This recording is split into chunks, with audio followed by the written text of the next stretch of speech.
May next continue, student. According to the Park begins, thylakoids contain photosynthetic unit called as the contosomes. Photosynthetic units called as the contosomes. बघा या ठिकाणी तुम्हाला diagram त्या ठिकाणी दिलेली आहे. Proteins in pigment system first and pigment system second. Chlorophyll contains त्या ठिकाणी 650, 670, 680, 690.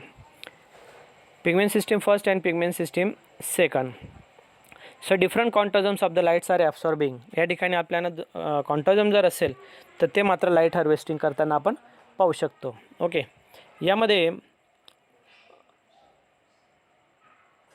The size of the count some varies but the average size is about 80 into 16 into 10 mm. The chlorophyll contain and the other organic molecules as per new concept of the functional compounds of thylakoids membrane are grouped into the following components. आता या ठिकाणी light harvesting complex and फोटोसिस्टीम first complex. हे बघा आपल्याला या ठिकाणी एक concept दिलेली आहे की ते कशा पद्धतीने त्या ठिकाणी होत असतात. एक रेशो त्या ठिकाणी दिलेला आहे, ॲव्हरेज त्या ठिकाणी दिलेलं आहे की 18/16/10 mm म्हणजे मिलीमीटर, म्हणजे छोटासा एक पार्ट असणार आहे. तर यामध्ये आपल्याला हार्वेस्टिंग होताना आपण त्या ठिकाणी पाहतोय. So first point from the light harvesting, second are photosystem first, then second is a photosystem second, cytochrome F, ATP as a coupling factor from the complex. तर या ठिकाणी आपण पाहतोय की लाईट हार्वेस्टिंग करताना त्यामध्ये सगळ्यात important part जर असेल तर pigment system first, pigment system second, cytochrome B, cytochrome F, etc. And that time from the synthesis from ADP to convert the ATP. Okay, so the new topic of mechanism of photosynthesis. आता या ठिकाणी सगळ्यात important part असेल की photosynthesis कशा पद्धतीने त्या ठिकाणी घडतं आहे. यामध्ये आपण पाहतोय light harvesting reaction, Hill reactions, Arnon reactions, etc. या ठिकाणी आपण 3 रिॲक्शन्स पाहतोय. So first are light reactions. Light reactions, so they are present from thylakoid membrane. It is a photochemical reaction, that is the light is essential for the phase. It is the first phase of photosynthesis. It takes place in a grana of chloroplast. It involves the mechanism of trapping of light and transfer of trapped light energy into the usable chemical energy. या ठिकाणी आपण पाहतोय so they are present from the chloroplast contains grana of chloroplast. तर क्लोरोप्लास्टमधले जे ग्रॅना असणार आहे ते मात्र या ठिकाणी ट्रॅपिंग ऑफ द लाईट जर असेल ते मात्र ॲब्सॉर्ब करतात. Transfer of the light reaction into the usable chemical reaction, त्याचे जे लाईट रिॲक्शन जर असेल तर ते मात्र ॲब्सॉर्ब करतात, त्याचे कन्व्हर्शन जर असेल तर ते मात्र केमिकल एनर्जीमध्ये करत असतात. Thus it is involve the absorption of the light energy by photosynthesis pigment and its conversion into the chemical energy. जे लाईट त्या ठिकाणी ॲब्सॉर्ब केलेला आहे, त्या लाईट ॲब्सॉर्ब केलेला जो लाईट असणार आहे त्या लाईटमध्ये फोटोसिंथेसिस पिगमेंट्स हे इलेक्ट्रॉन कॅरी करतात. Chromoprotein take part in this reaction. Chromo म्हणजे कलर, तर त्याचं मात्र जे रिॲक्शन असेल तर ते मात्र कलर नुसतं त्याचं कन्व्हर्शन मात्र ते प्रोसेसमध्ये घडवून आणतात. As these substances are soluble in lipid but not in water. Soluble in लिपिडमध्ये मी आधीच सांगितलं बघा की लाईट जर असेल तर ते मात्र क्लोरोफिल पिगमेंट्स हे इनसोल्युबल आहे, मात्र लिपिडमध्ये ते सोल्युबल असणार आहे. बट नॉट इन वॉटर, वॉटरमध्ये त्या ठिकाणी सोल्युबल नाही आहे, मात्र लिपिडमध्ये लाईट जर असेल तो मात्र या ठिकाणी सोल्युबल होत असतो. Light reaction take place only in the lipoprotein layer. Light reaction only in the lipoprotein layer. Lipid contents are present from the outer membranes of the thylakoid membranes. जो या ठिकाणी थायलॉइड मेम्ब्रेन्स असणार आहे किंवा ग्रॅना असणार आहे, त्या ग्रॅनामध्ये त्या ठिकाणी लिपिड कंटेंट प्रेजर असणार आहे, विस्कस मेम्ब्रेन असणार आहे. यामध्ये मात्र सो थायलॉइड ऑफ द ग्रॅना आणि थायलॉइड ऑफ द ग्रॅना, जे ग्रॅना असणार आहे याच्यामध्ये आपल्याला लिपिड कंटेंट्स हे पाहायला मिळतात. एक मी छोटीशी तुम्हाला एक गोष्ट सांगू शकतो याच्यामध्ये की आपण बऱ्याच वेळेस त्या ठिकाणी पानं पाहतो बघा, तर पानांवर त्या ठिकाणी आपल्याला खूप शायनिंग त्या ठिकाणी दिसत असते, म्हणजे जेणेकरून ते अक्षरशः ऑइलीसारखे त्या ठिकाणी चकाकतात असं आपल्याला भासतं. कारण काय असणार आहे, so they are contents are present from the lipid contents. समजा त्या ठिकाणी पाऊस जरी पडला तर त्या पानांवरनं वॉटर जर असेल किंवा वॉटर मॉलिक्यूल जर असेल तर ते मात्र अलगद प्रमाणात त्या ठिकाणी खाली गळून पडतात, ते त्या ठिकाणी ॲब्सॉर्ब करत नाहीत, चिटकत नाहीत. कारण काय असणार आहे, so lipid contents are present from the membranes of the epidermal membranes or chlorophyll membranes. Okay, it is a light dependent reaction. Light reactions take place in a granum. It is a photochemical phase. It involves the absorption of the light energy by photosynthetic pigments and its conversion into the chemical energy or ATP. तर त्याचं conversion जर असेल तर light एनर्जीचं conversion मात्र या ठिकाणी ATPमध्ये होतं. Water leading to the formation of NADPH2, आणि वॉटर जर त्या ठिकाणी लीड घेतो आणि त्याचं कन्वर्शन जर असेल तर ते मात्र NADPH2मध्ये त्या ठिकाणी करतो आणि लिबरेशन ऑफ द ऑक्सिजन. तर NADPचं त्या ठिकाणी NADPH2 होतं, NADPचं NADPH2 होतं, म्हणजे हायड्रोजन मॉलिक्यूल जर असेल तर तो मात्र NADPला अटॅच होतो आणि ऑक्सिजन जर असेल तर तो मात्र या ठिकाणी इव्हॉल्व होतो. But that time from to conversion from ADP to ATP. तर त्याच वेळेस मात्र या ठिकाणी NADPH2 ज्या वेळेस होत असतो त्याच वेळेस मात्र या रिॲक्शनमध्ये ADPचं देखील त्या ठिकाणी ATPमध्ये होत असतं. म्हणजे या ठिकाणी एक पूर्ण प्रोसेस त्या ठिकाणी एनर्जी क्रिएट केली जाते, एनर्जी त्या ठिकाणी तयार होते. The next is a Hill reactions. Robert Hill first experiment prove that the splitting of the water into the photolysis of the water. Hill reaction या ठिकाणी किंवा रॉबर्ट हिलने आपल्यासमोर एक एक्सपेरिमेंट त्या ठिकाणी म्हटलं आहे की वॉटर स्प्लिट याला आपण फोटोलायसिस असं म्हणतो. वॉटर स्प्लिट म्हणजे वॉटर त्या ठिकाणी स्प्लिट केव्हा होणार आहे, H2 त्या ठिकाणी स्प्लिट होतो, हायड्रोजन मात्र NADPला अटॅच होतो आणि ऑक्सिजन जर असेल तर तो मात्र एन्व्हायरमेंटमध्ये रिलीज होतो, म्हणजे इव्हॉल्व होतो. यालाच आपण काय म्हणणार आहोत, हिल रिॲक्शन, किंवा आपण याला म्हणणार आहोत रॉबर्ट हिल. ओके, बघा याच्यात त्यांनी म्हटलेलं आहे, एक एक्सपेरिमेंट त्या ठिकाणी आपल्यासमोर मांडलेला आहे.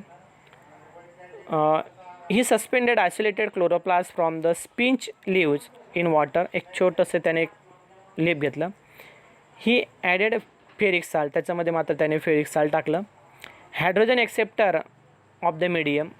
आता फेरिक साल्ट जर असेल ते काय हायड्रोजन एक्सेप्टर असणार आहे. ज्यावेळेस ते हायड्रोजन एक्सेप्ट होईल म्हणजे तिथून काहीतरी बाहेर पडणार आहे, आणि ते ज्यावेळेस ते बाहेर पडतं मग ते नेमकं काय आहे तर ते देखील त्याने शोधून काढलं आहे. The assembly was than made free and eliminated. आणि तिथंच मात्र या ठिकाणी काय एलिमिनेट होतं किंवा या ठिकाणी बाहेर पडत असतं oxygen. He observe that there is the evolution of oxygen bubbles. Evolution of oxygen bubbles, आणि तिथंच मात्र या ठिकाणी ऑक्सिजन बबल्स हा बाहेर पडतो. एक छोटासा एक्सप्लेन केलं त्यांनी. काय घेतले, थोडंसं पानं घेतलं, त्याच्यामध्ये त्याने फेरिक साल्ट जर असेल ते त्याच्यामध्ये ॲड केलं. ज्यावेळेस त्याने फेरिक साल्ट ॲड केलं त्यावेळेस मात्र हायड्रोजन जर असेल ते एक्सेप्ट होऊन गेले. हायड्रोजन एक्सेप्ट झाल्याच नंतर वॉटर जर असेल त्या पाण्यामध्ये मात्र ऑक्सिजन हा रिलीज झाला. म्हणजे सुरुवातीला त्याने पाणी घेतलं, पाण्यामध्ये त्याने लीव्स टाकले तुकडे करून, पिंच करून, त्याच्यामध्ये फेरिक साल्ट टाकलं. ज्यावेळेस त्याने फेरिक साल्ट टाकलं त्यावेळेस मात्र हायड्रोजन जर असेल ते मात्र ॲब्सॉर्ब करून घेतलेलं आहे, आणि तिथून मात्र या ठिकाणी आपल्याला त्या पाण्यामधला ऑक्सिजन जर असेल तर तो मात्र बाहेर पडताना त्या ठिकाणी बबल फॉर्समध्ये त्या ठिकाणी दिसणार आहे. असं एक छोटासा एक्सपेरिमेंट मात्र या ठिकाणी हिल रिॲक्शनने शोधून काढला. Later the Robin came confirm and directly prove that the source of oxygen are evolve during the photosynthesis in a water. Photosynthesis in a water, त्याच प्रोसेसला आपण म्हणणार आहोत photosynthesis in a water.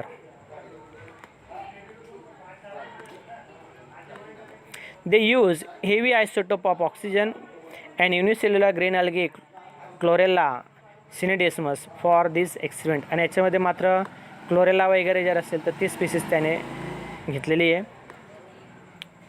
ॲर्नॉन he is work 1954 discovered the unknown substance A hill reactions. The coenzymes called NADP nicotinamide adenine dinucleotide phosphate NADP. Hill reactions can be रीराईट याच. आणि त्याने मात्र 1941च्या परत त्याने 1954मध्ये तेच त्या ठिकाणी त्यांनी मांडलेले. तिथं मात्र त्यांनी फक्त ATP इव्हॉल्व केले, ऑक्सिजन इव्हॉल्व केलं. हा हायपोथिसिस जर असेल तर त्याने मात्र 1941मध्ये त्या ठिकाणी मांडलेलं आहे रुबेनने. आणि ॲर्नॉनने जर असेल तर तीच रिॲक्शन मात्र NADPचं त्याने आपल्यासमोर मांडलेली आहे. Photolysis of the water is called as a photo oxidations of water. Oxidation म्हणजे काय, रिलीज ऑफ ऑक्सिजन. ऑक्सिजन त्या ठिकाणी बाहेर पडणार आहेत म्हणून आपण त्याला फोटो ऑक्सिडेशन म्हटलेलं आहे. Photolysis of water is now consider as a redox reactions. आणि त्या ठिकाणी जर असेल तर ते मात्र काय होणार आहे, रेडॉक्स रिॲक्शन्स. ओके, यामध्ये Arnon reactions, the product of the light reactions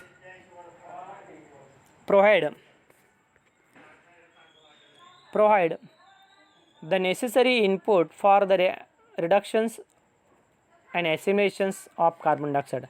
इथं मात्र आपण पाहतो ॲर्नॉनने काय म्हटलं आहे, NADP त्या ठिकाणी NADPH2 म्हणजे हायड्रोजन त्या ठिकाणी अटॅच होतो, ऑक्सिजन बाहेर पडतो. एक पिगमेंट सिस्टीम सेकंडमध्ये आपल्याला ते पाहायला मिळतं. त्याचसोबत आपण हिल रिॲक्शनमध्ये सुद्धा आपण त्या ठिकाणी पाहतो आहे.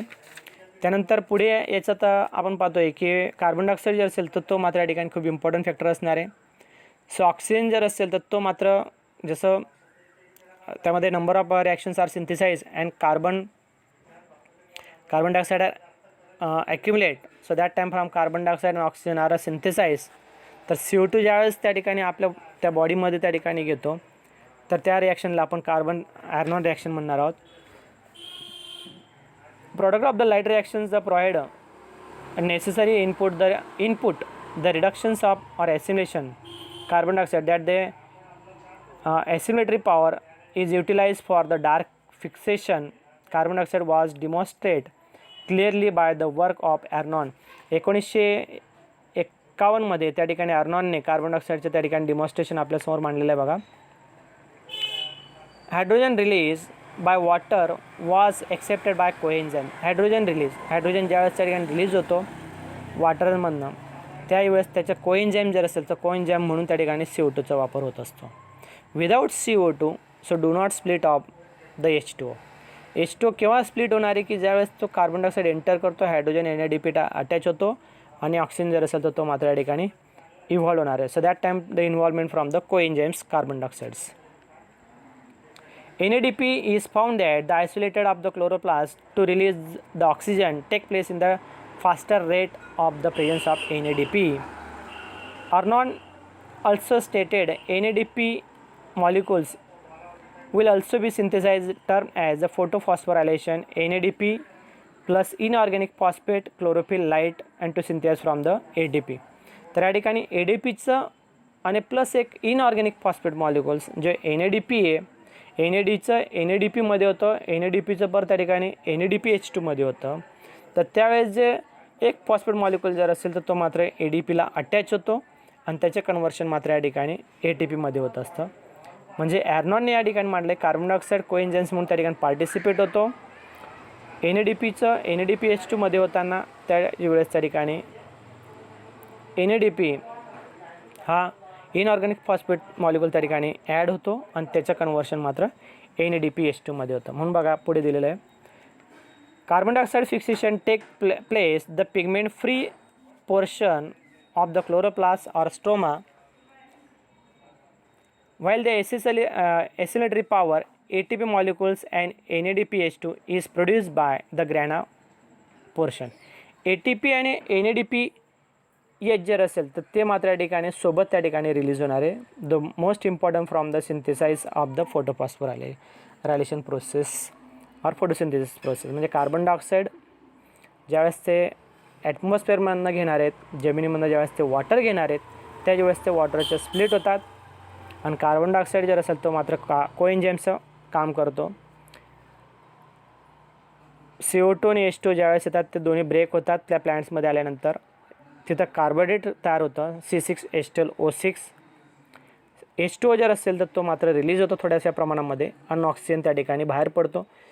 CHO म्हणजे कार्बन हायड्रोजन ऑक्सिजन जर असेल तर ते मात्र जेनेटिकली त्यांना जे कॅरेक्टर्स मिळालेले ॲडेनोसिन डायफॉस्फेट आपण ज्याला म्हणणार आहोत ते, आणि निकोटियामाइड डायन्यूक्लियोटाइड फॉस्फेट NADPH हे मात्र त्याच्यामध्ये ते हायड्रोजन आणि कार्बन डायऑक्साईड आणि वॉटर यांच्याशी त्यांचा संयोग होतो, प्रोसेस त्या ठिकाणी तयार होते. वॉटर आणि ऑक्सिजन बाहेर रिलीज होतं, कार्बन डायऑक्साईड जर असेल तर तो मात्र इन्व्हॉल्व होतो आणि त्या प्लॅन्टची डेव्हलपमेंट करण्यासाठी नंबर ऑफ एन्झायमॅटिक रिॲक्शन्स किंवा नंबर ऑफ फिजिओलॉजिकल प्रोसेससाठी खूप इम्पॉर्टंट पार्ट जर असेल तर त्या ठिकाणी मात्र कार्बन डायऑक्साईड आणि वॉटर कोएन्झाइम्स म्हणून त्या ठिकाणी कार्बन डायऑक्साईडचे दॅट द एसेसरी आर ॲसिलेटरी पॉवर.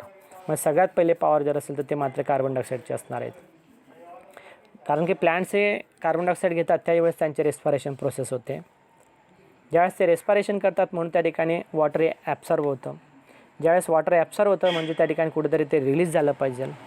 रिलीज होत आहेत म्हणून त्या ठिकाणी केमिकल रिॲक्शन किंवा फिजिओलॉजिकल प्रोसेस त्याच्या बॉडीमध्ये सुरू आहे. आणि याच्यात मात्र सगळ्यात इम्पॉर्टंट जर असेल तर ते मात्र क्लोरोफिल पिगमेंट्स आणि light. Okay, the next point photophosphorylation. आपण पुढच्या लेक्चरला त्या ठिकाणी नवीन टॉपिक स्टार्ट करणार आहोत, photophosphorylation, cyclic photophosphorylation and non cyclic photophosphorylations. So thank you very much all student.